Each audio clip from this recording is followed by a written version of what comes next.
어렸을 때부터 옷과 액세서리에 관심이 많았어요. 저희 엄마 말로는 제가 다른 아이들보다 꾸미는 거에 관심도 많았고 머리가 헝클어졌다거나 옷이 마음에 들지 않으면 학교조차 가지 않으려 했다네요. 그만큼 저는 외모에 관심이 많은 아이였어요. 그러다 보니 자연스레 꿈도 이쪽으로 정해지게 되더라고요. 공부는 비교적 잘하지 못했지만 제가 좋아하는 거엔 누구보다 열정이 있었던 만큼 제 꿈은 확고했어요. 저는 의류사업가가 되고 싶었어요. 제가 옷을 이쁘게 입는 것도 좋았지만 다른 사람을 꾸며주고 멋들어지게 만들어주는 것도 좋아했거든요.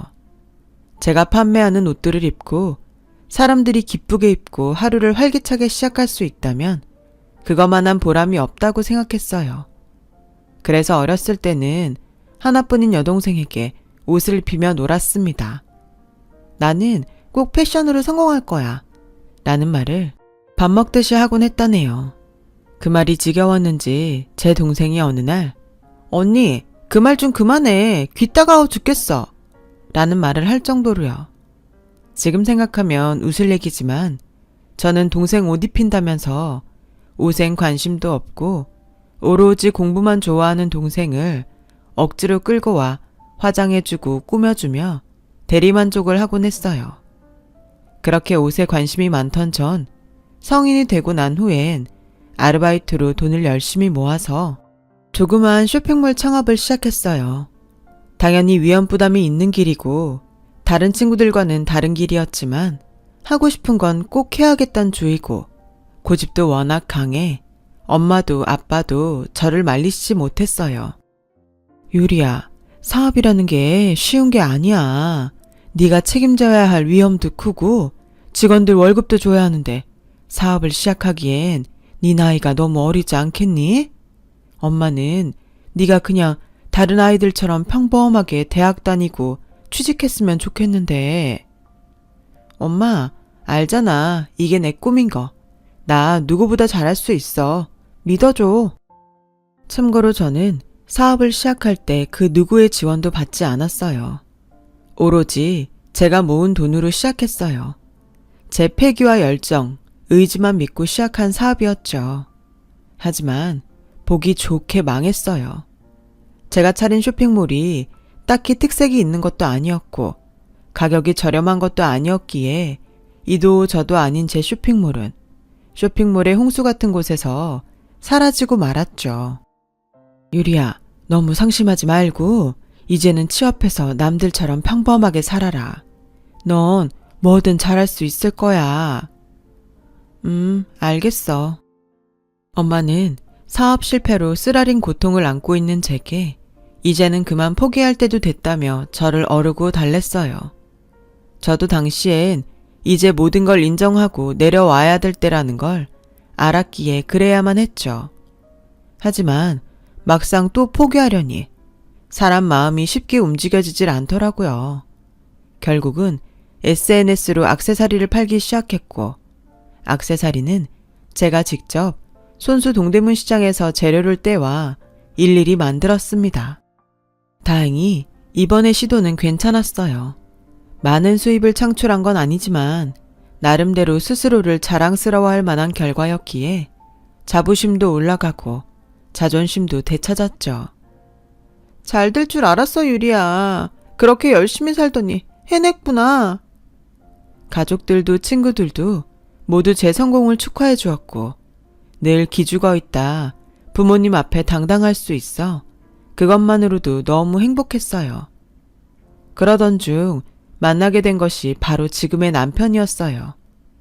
어린 나이에 또래보다 큰 돈을 만지고 자존심도 세던 시절 남편은 유일하게 제 마음에 들던 단 한 명의 남자였어요. 남편은 제가 차린 쇼핑몰에 협력업체 직원이었는데 미팅을 자주 가지면서 친해지게 됐어요. 사람이 자주 보면 정이 든다고 하잖아요. 남편과 미팅도 자주 가지고 끝나고 밥도 함께 하다 보니 일을 떠나 가끔은 사적인 얘기도 할 수 있을 정도로 어느새 꽤 친한 사이가 되어 있더라고요. 더군다나 제가 당시 매장을 오픈한 지 얼마 되지 않아 여러모로 걱정을 많이 했을 때였는데 남편이 옆에서 많이 조언을 해주곤 했어요. 일적인 조언도 해주었지만 정신적으로도 큰 지지를 해주었어요. 누군가에게 기대지 않는 성격이었던 저도 무장해제를 시켜버리는 그런 사람이었답니다. 사소한 말이지만 잘 될 거라 믿어요, 대표님. 이번에 나온 옷들이 너무 고급스럽고 세련됐는데요. 하는 메시지들을 보내면서 말이죠. 그런 남편의 말을 들으며 저는 점차 남편에게 조금씩 의지를 하게 되었고 어느새 남편을 일적인 사이가 아닌 남자로 생각하게 되었어요. 거기에 마침 남편이 저에게 대표님, 오늘 저랑 저녁 먹으러 가지 않을래요? 제가 사드릴게요. 하는 얘기를 하면서 저희는 자연스레 데이트 코스를 밟게 되었죠. 남편과 연애를 하면서 남편이 외동이라는 것도 알게 됐는데요. 흔히 외동아들이라면 집안의 사랑을 많이 받고 자라 조금 건방지거나 성격이 안 좋을 거라는 편견을 가지고 있었지만 남편은 아니었어요. 다른 사람에 대한 배려도 많고 이상하게도 만나면 만날수록 질리지 않고 더 알아가고 싶은 사람이더라고요. 늘 저의 재력을 질투하거나 능력을 시기하는 쫌생이 같은 남자들만 만나서 그런지 남편은 그런 면에서도 참 배울 점이 많은 사람이었어요. 그러던 어느 날 제가 남편이 너무 좋았나 봐요. 그만 일을 쳐버린 거죠. 우리 결혼하자. 난 당신이어야만 해. 우리 이렇게 서로 좋아하는데 결혼 안 할 이유 없잖아. 난 당신과 결혼하고 싶어. 자, 당신을 위해 준비한 꽃이야. 뭐야? 이게 설마 지금 자기가 프로포즈 하는 거야? 그럼 이게 프로포즈지 뭐야. 꽃 받아줄 거지? 아니, 아무리 그래도 여자가 프로포즈 하는 게 어딨어. 프로포즈는 남자가 해야지. 자기도 참. 아니, 조금만 기다려주지. 이렇게 선수 치는 게 어딨냐? 프로포즈에 남자 여자가 어딨어. 하고픈 사람이 하는 거지. 나 손 아파. 정말 안 받아줄 거야? 심지어 프로포즈 하는 것도 제가 먼저 했어요. 남편을 놓치면 안 된다는 조바심과 불안함이 한몫했던 것 같아요. 이런 좋은 사람과 평생을 함께 해야겠다는 생각이 컸고 신뢰할 수 있는 사람이었기에 결혼 생활도 문제 없다고 생각했어요. 근데 그렇다고 다 좋은 건 아니었고 한 가지 걱정거리가 있었으니 바로 시어머니 문제였어요. 프로포즈까지 하고 결혼 준비를 시작했는데 남편이 덜컥 그러더라고요. 나 사실 우리 엄마 모시고 살고 싶어. 어머니를? 남편이 시어머니를 모시고 살고 싶어 했어요.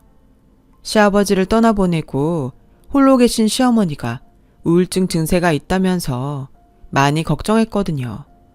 시어머니를 모시고 살 다른 자식이 있는 것도 아니었고 시어머니의 동생분이 가끔 오시긴 하는데 그것도 어쩌다 한 번이라고 하더라고요.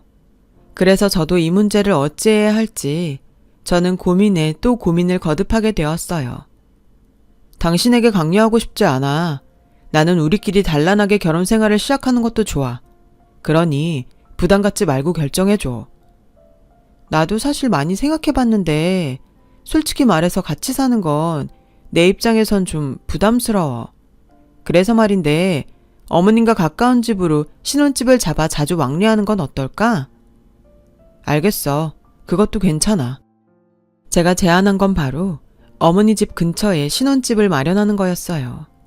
남편이 얼마나 착한 사람인지 알고 그 성정이 얼마나 괜찮은 사람인지 알기에 저 나름대로 남편을 배려한 거였어요. 그런데 남편은 조금 못마땅한 표정으로 뭔가를 생각하는 듯 하더니 흔쾌히 허락하는 말과 달리 표정은 불만스럽더라고요. 남편의 반응이 찝찝하긴 했지만 이게 저로서도 최선이었으니 저는 시어머니 댁 근처에서 신혼생활을 시작하게 되었습니다. 집도 제가 하게 되었고 남편보다 수입이 훨씬 많았던 제가 결혼 비용도 많이 부담하게 되었어요. 당시에는 조금 더 있는 사람이 내는 거지 하는 생각으로 별거 없이 여겼어요. 그런데 오히려 시어머니께서 이걸 가지고 물고 늘어지더군요. 제가 남편과 함께 시어머니 댁에 방문했을 때였는데요. 어머니께서 대뜸 이러시는 거예요. 정말 밥 먹다 갑작스럽게 튀어나온 발언인지라 저도 당황스러움을 느끼지 않을 수 없었는데요. 예, 너 얼마 번다고 했지? 연봉이 한 1억은 되니? 근데 너 돈 많이 번다고 우리 석현이 괜히 기죽이고 그럼 못 쓴다. 알지? 사업이라는 건 순식간에 흥했다가도 망하기 마련이야. 네가 기고만장해서 남편 기죽이면 집안 기둥이 안 서는 거야. 알겠니? 시어머니의 그 말에 저는 그날 하루 밥이 얹혀 계속 소화제를 들이켜야 했어요. 제가 도대체 남편에게 무슨 말을 했다고, 남편도 시어머니에게 전한 게 아무것도 없는 상황에서 그렇게 말씀하시니 너무 황당하더라고요. 이런 비스무리한 말들은 제가 방문할 때마다 계속되었어요.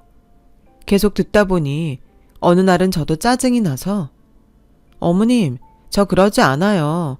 저랑 석현 씨 서로 존중하고 배려하며 살고 있어요.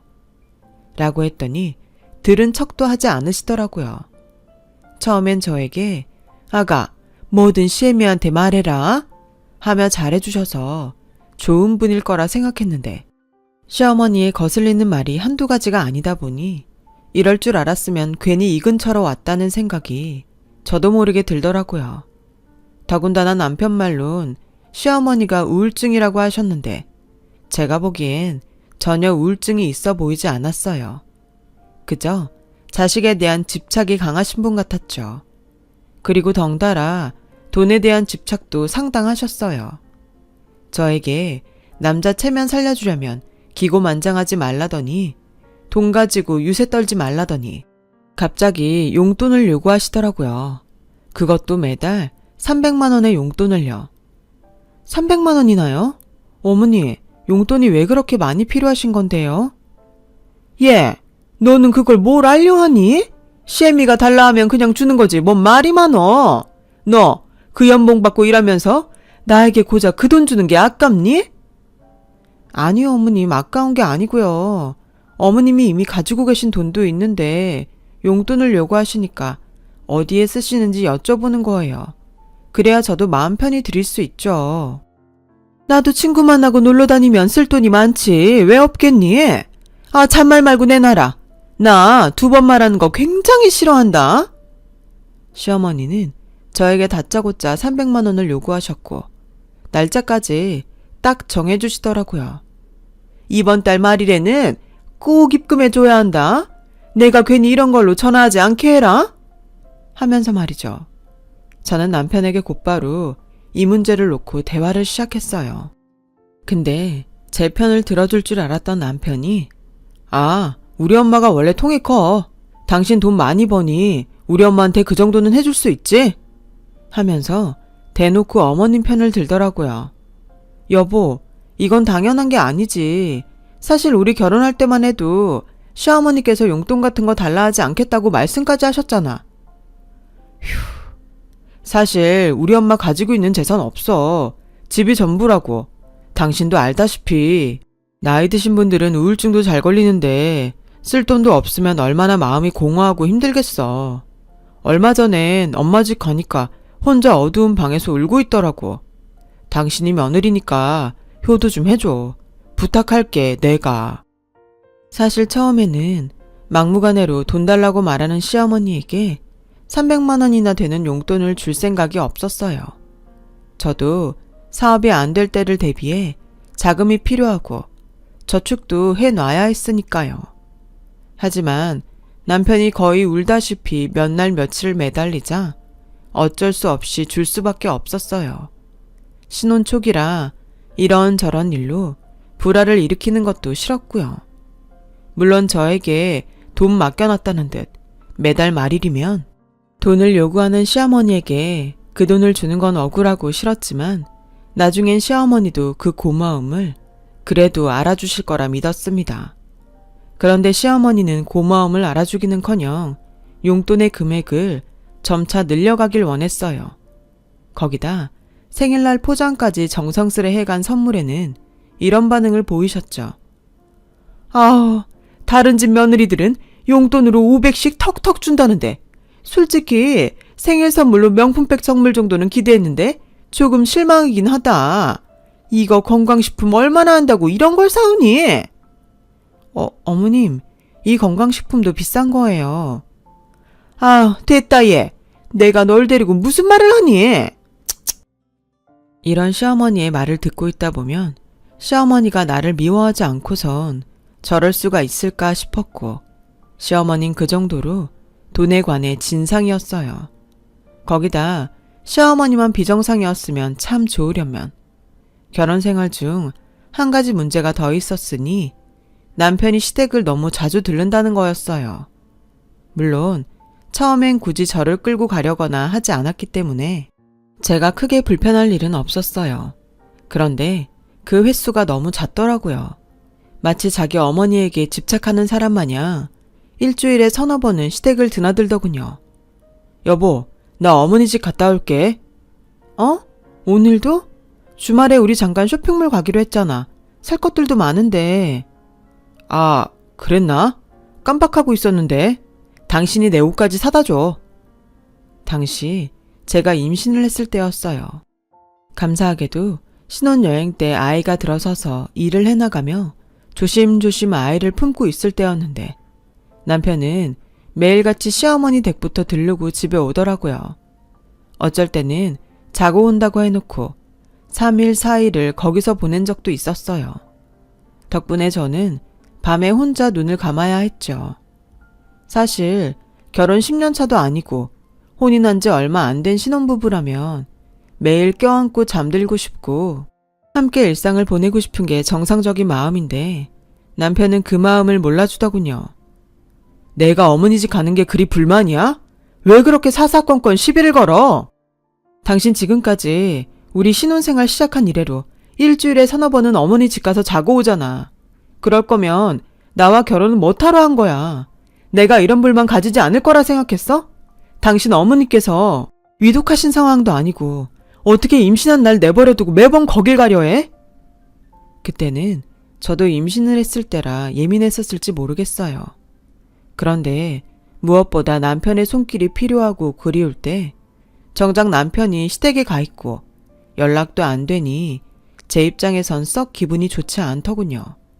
거기다 그렇다고 시어머니께서 제가 오지 않는 걸 너그럽게 이해해 주시는 분도 아니었어요. 제가 일주일에 한 번씩 시댁에 남편과 갈 때마다 대놓고 핀잔과 무안을 함께 해주시곤 했습니다. 예, 너는 몸에 금태 둘렀니? 네 얼굴 보는 게 일이 힘들어서 원. 다른 집 며느리들은 시어머니 보려 멀리 지방에서도 찾아온다고들 하던데 너는 결혼한 지 얼마나 됐다고? 시애미한테 하는 태도가 벌써 그 모양인 게야. 가정교육을 집에서 어떻게 받았는지 알만하네. 뭐라고요? 어머님, 말씀이 너무 지나치신 거 아닌가요? 지나치긴 뭐가 지나쳐. 네 태도가 그따위니 이런 소리가 나오는 거지. 너 나한테도 이러는데 네 남편한테는 어떻게 하는지 안 봐도 비디오다. 너 우리 아들 쥐잡듯 볶고 매사 가르치려 들지? 내가 모르는 줄 알아? 내 아들이 얼마나 힘들면 내 집에 와서도 편히 못 쉬고 한숨을 푹푹 쉬고 있겠어. 근데 너 그건 알고 있어라? 내 아들은 대졸이고 너는 고졸이야. 대졸자랑 고졸자랑 학력 수준부터가 다른데 네가 내 아들 가르칠 수준은 안 돼도 한참 안 돼. 정말로 그때는 너무 화가 나 머리 뚜껑이 열리기 일보 직전이었어요. 제가 고졸이라고 남편 가르칠 수준 안 된다고 하시는 시어머니의 말을 듣고 있자니 너무 황당하고 기가 막혀 말이 나오질 않더라고요. 저는 그 길로 시어머니에게 인사도 없이 바로 집으로 돌아왔어요. 집에 들어오자마자 냉수를 벌컥벌컥 들이키고 화를 좀 식히려고 앉아있는데도 가슴에서 올라온 열이 꺼지질 않더군요. 한편으론 도대체 남편이 시어머니에게 무슨 말을 전달했길래 이러는 건지 싶어 집에 와 남편에게 한참을 따졌습니다. 당신 어머니께 무슨 말을 한 거야? 어머니가 내가 당신을 쥐잡는 듯 볶는다고 하는데 사실도 아닌 말을 막 던지면 어떡해? 당신이야 엄마니까 무슨 말이든 편해서 한 말이라고 쳐도 시어머니 귀에 들어가는 순간 시어머니는 정말 말 그대로 받아들이신다고. 아니, 넌 왜 툭하면 우리 엄마 욕을 해야 되는 거야? 너 임신해서 떽떽거리는 거 심해졌다고? 그거 몇 마디 한 게 잘못이냐? 솔직히 틀린 말도 아니잖아. 너 히스테리 부리는 것 때문에 내가 그거 받아주느라 아주 힘들어 죽겠어. 뭐? 일하고 들어와서 나도 좀 쉬고 싶은데 너 때문에 힘들어 죽겠다고. 들어오자마자 청소해라, 양말 정리해라. 쉴 새 없이 할 일을 주문하는데 임신한 게 무슨 벼슬이냐? 돈 버는 남편도 좀 생각해라. 당신이 입은 옷 당신이 정리하는 건 기본 아니야? 아니, 사람이 도대체 왜 이렇게 변했어? 내가 알던 사람 맞아? 제가 임신을 해 몸이 불편해 못한 집안일을 남편에게 부탁한 적이 몇 번 있었는데 남편은 그게 그렇게 싫었다고 합니다. 또 남편은 그걸 시어머니에게 아주 상세하게 일러 바쳤더라고요. 정말 기가 막혀서 그날 남편과 크게 부부싸움을 하고 나서 남편이 코를 골며 자는 동안 부른 배를 안고서 얼마나 울었는지 몰라요. 이혼하고 싶은 마음이 굴뚝 같은데 참자 하며 겨우 화를 가라앉혔죠. 지금 생각해보면 사실 이혼하는 게 100번 맞는 선택이었지만 아기를 두고 그런 선택을 하는 게 겁이 났어요. 이혼은 안 하더라도 시어머니와 더 이상 말을 섞는 것도 얼굴을 보는 것도 싫어 남편에게 주는 돈도 시어머니에게 주는 돈도 끊어버렸는데요. 그러자 시어머니는 아주 생 난리를 치기 시작했어요. 너 지금 이게 무슨 짓이냐? 당장 내 돈 안 내놔? 너 오늘 내로 입금 안 하면 나랑 인연 끊는 거라고 생각한다? 너 때문에 지금 동창회도 못 가고 있잖아. 어머님, 죄송한데 이제부터 그 돈은 드리지 못할 것 같네요. 저도 돈 쉽게 번 거 아니라서요. 이제 용돈 요구하지 마세요. 이만 끊겠습니다. 뭐라고? 야! 시어머니는 저희 집 문까지 두드리며 난리를 쳤지만 저는 남편에게 절대 열어주지 말라고 선전포고를 날렸어요. 그렇게 냉전을 유지하던 어느 날 남편이 시어머니의 성화에 못 이겨 문을 열어주고 말았고 시어머니는 그 길로 들고 계시던 음식물 쓰레기를 부어버렸어요. 사방에도 튀고 제 몸에도요. 얼떨결에 당한 일이라 숨도 못 쉬고 있는데 시어머니는 되려 씩씩거리며 이 망할 것이 어디서 날 돈으로 무시해! 하면서 고래고래 소리를 질렀어요. 저는 그 이후 남편에게 시어머니와 연을 끊겠다 선언했고 몇 날 며칠 이 일에서 빠져나오지 못하고 충격에 빠져 지내야만 했습니다. 분명 냄새는 씻겨져 다 내려갔는데도 늘 제 몸 어딘가에선 그 음식물 냄새가 나는 것 같았어요. 그리고 그 냄새를 맡을 때면 시어머니가 생각이 났죠. 그러던 와중 저는 산통을 겪으며 어여쁜 우리 아이 하늘이를 낳게 되었어요. 아이를 출산하고 나서는 남편도 좀 달라지지 않을까 아주 조금은 기대했어요. 하지만 시어머니가 음식물 쓰레기를 던지고도 화가 안 풀렸는지 저를 못된 며느리라고 동네 분들에게까지 욕을 하고 다니시는 게 제 귀에까지 들려오는 동안 남편은 강 건너 불구경이었어요. 그리고 설상가상 더 끔찍한 일이 벌어졌습니다. 지금 생각해봐도 끔찍하다라는 표현 말고는 무슨 표현을 써야 할지 모를 만큼 제게는 너무 감당하기 힘든 일이었네요. 당시 산후 우울증이 심해지면서 사업에 제대로 신경을 못 쓰고 있었는데 저도 모르게 사업이 많이 기울어져 있더라고요. 매출도 반으로 줄어들고 재방문하는 손님도 없어지고 수중에 들어오는 돈이 없어지니 사람 마음이 조급해지더라고요. 그런데 어느 날 사업이 잘 되던 때 친했던 언니가 돈을 좀 벌어보라며 좋은 주식 종목을 알려주었어요. 제가 처음 사업을 시작할 때부터 알아온 언니이고 이쪽으로는 정보가 많은 언니라 그러면 안 된다는 걸 알면서도 판단력이 흐릿해졌던 건지 저는 거액을 투자하고 말았어요. 그리고 몇 달을 기다렸지만 돈을 벌기는커녕 그 돈을 공중으로 그대로 날리고 말았어요. 그렇게 저는 순식간에 돈 잘 벌던 사업가에서 쫄딱 망한 거지가 되어버렸어요. 이 소식을 듣고 가장 먼저 반응한 건 시어머니였어요. 얘, 너 미쳤니? 너 듣지 않니? 빚까지 생겼다며. 당장 이혼해라. 세상에 돈 많이 번다고 그렇게 유세를 떨더니 그러려고 이 난리를 쳤니? 우리 아들한테 피해가지 않게 당장 이혼해. 어머니, 못하니 도장 안 찍고. 그러니 심보를 좋게 써야지. 시애미한테 돈 안 준다고 뻗팅기고 그럴 때부터 알아봤다. 너 같은 건 망해도 싸다 싸. 사람 얼굴에 대고 저런 말을 할 수 있는 사람이 몇이나 될까요? 아마 별로 되지 않을 거예요. 그래도 양심이 있다면 나를 조금은 감싸주겠지 싶어 남편을 바라보았지만 남편도 저를 외면했어요. 우리 사실 결혼 생활 내내 계속 삐끗했잖아. 이미 서로 안 맞는 거 알고 있었고 여기까지만 하는 게 맞는 것 같아. 그렇게 이혼을 당하고 말았습니다. 이혼을 하는 과정도 만만치 않았어요. 정신적으로 하루하루가 고통스러웠어요. 어쩌다 이렇게 됐나? 내가 왜 이런 실수를 했을까? 어디서부터 인생이 꼬인 걸까? 정답이 없는 질문만 계속 머릿속에 맴돌았고 시어머니는 그 와중에 여자 잘못 만나 내 아들 팔자가 꼬였다. 이래서 집안에 여자를 잘 들였어야 하는 건데 너 때문에 내 아들 꼴이 이게 뭐니? 하면서 끝까지 저를 비난하셨어요. 그나마 하나 다행스러웠던 건 남편이 양육권을 주장하지 않을까 걱정했는데 자식에게 정이 없던 인간이라 그런지 애는 저보고 키우라고 하더군요. 이혼 후 본격적인 고생길이 시작됐어요. 갈 데가 없어 친구 집을 전전해야 했는데요. 차마 고향으로 내려가기엔 부모님 얼굴 보기가 죄스럽고 창피해서 그런지 연락을 못했는데 부모님께서 먼저 연락이 왔어요. 너 뭐 때문에 집에 못 오고 있는 거야? 얼른 짐 싸들고 집으로 와라. 애기 감기라도 걸리면 어쩌려고? 얼른 와. 아버지의 호통에 저는 울며 고향집으로 향했고 집에 도착하자마자 어머니와 아버지는 그저 저를 한없이 껴안으시며 이 고통을 위로해 주셨어요. 그리고 아버지는 제가 어떻게 이혼을 당했는지 어떤 결혼 생활을 했는지 알게 되자 당장 무능한 남편과 시어머니를 찾아가겠다며 고래고래 소리를 지르시고 집안은 한바탕 난리가 났죠.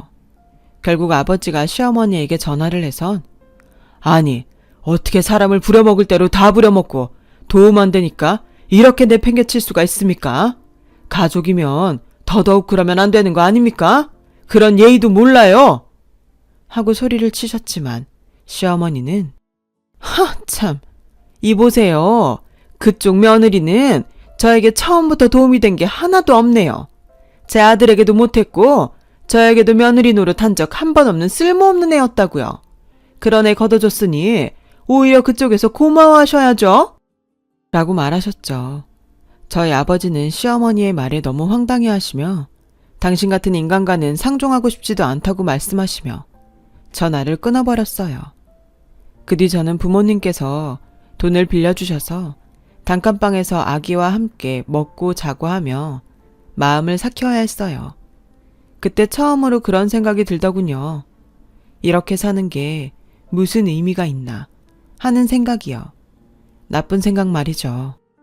처참하게 실패한 내 인생이 너무도 부끄러웠고 비참하기 그지없었어요.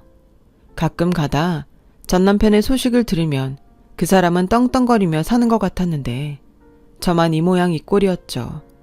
그래도 아기를 보면 생을 포기해야겠다는 그런 생각을 할 수가 없었어요. 저만 바라보는 내 아이를 보면 그런 나쁜 선택을 할 수가 없었지요. 그래서 아이를 친정에 맡기고 그 후 무슨 일이든 닥치는 대로 일을 하면서 이를 악물고 버텼어요. 당시 고졸 학력에 저를 써주는 곳이 별로 없고 회사 취직도 쉽지 않아 식당에서 10시간 정도 일을 했는데요. 일은 절로 신음소리가 나올 정도로 힘이 들었지만 그럴 때마다 애 사진을 보면서 이 시기를 견뎌내리라 다짐했고 제가 잘 사는 게 한편으론 남편과 시댁에게 진정한 복수라고 생각했어요. 물론 전 남편에게 도움을 청한 적도 있었어요. 전 남편이 지급하는 양육비가 턱없이 부족했거든요. 하지만 생활비가 부족해서 분유값마저 부담이 된다. 그러니 도움을 달라 하면 전 남편은 제게 딸랑 10만 원을 입금하며 그러더군요. 난 이제 새 여자를 만나 잘 살고 있으니까 다신 연락할 일 없었으면 좋겠다. 너 때문에 졸지에 이혼난까지 됐는데 이제 나한테 그만 피해 끼칠 때도 됐잖아. 어떻게 나도 모자라 제 자식도 그렇게 버릴 수 있는 건지 그때 저는 그놈이 인간 쓰레기보다 못한 인간이라는 걸 깨달았어요. 그렇게 5년이 지났을까요? 아이가 어느 정도 크고 저도 돈을 모아 이제는 저희 둘이 살 수 있는 작은 집을 하나 얻을 수 있었어요. 늘 떨어져 지내다 이제야 내 손으로 아이를 안고 돌볼 수 있어 그것만이라도 다행이라 생각했죠. 풍족하지 못한 환경에서 내 아이를 키워야 하는 현실이 한편으론 퍽퍽하고 버거웠어요. 아이에게 제대로 된 옷도 입히지 못하고 새 신발도 신기지 못하니 엄마로서 너무 죄책감이 들더라고요. 우리 아이가 내가 아닌 다른 엄마를 만났다면 어땠을까? 그런 생각이 하루에도 수십 번 치밀어 오르더군요. 그러던 찰나 시장에서 아이 옷을 살 때였는데 아이 옷을 파는 쇼핑몰을 해보면 어떨까 하는 생각이 들더라고요. 아이 옷에 대한 디자인이나 구체적인 아이디어들도 함께 말입니다. 사실상 자금도 없었고 막상 시작하기에 겁도 났는데 예전에 사업하면서 알던 지인이 투자를 하겠다고 했고 저는 지인의 도움으로 다시 한번 쇼핑몰 창업을 시작하게 되었답니다.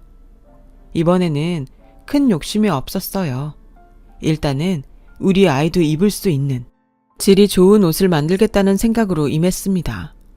아이의 옷은 낯선 분야라 힘들기도 했지만 매일 밤 연구하고 또 연구하며 사업을 시작했고 처음에는 알아주지 않았던 쇼핑몰이 점점 커지면서 매출도 늘고 광고까지 할 수 있는 여건이 되었죠. 중간중간 위기도 있었지만 무사히 잘 버텨낸 결과였어요. 사업이 자리 잡기까지는 5년 정도 걸렸어요. 어쩔 땐 주말에도 아이를 안고 회사에 가야 할 정도로 일이 바쁘긴 했지만 그래도 형편이 넉넉해지니 아이에게 해줄 수 있는 게 많아지고 무엇보다 전 남편에게 도움을 요청하지 않아도 되니 그것만으로도 너무 살 것 같았어요. 그러던 어느 날 일이 생기고 말았는데요. 제가 이렇게 잘 살게 된 건 어찌 알았는지 제 소식을 건너 알게 된 전 남편과 시어머니가 저를 찾아온 거였어요. 그것도 노숙자와 같은 꼴로 말이죠.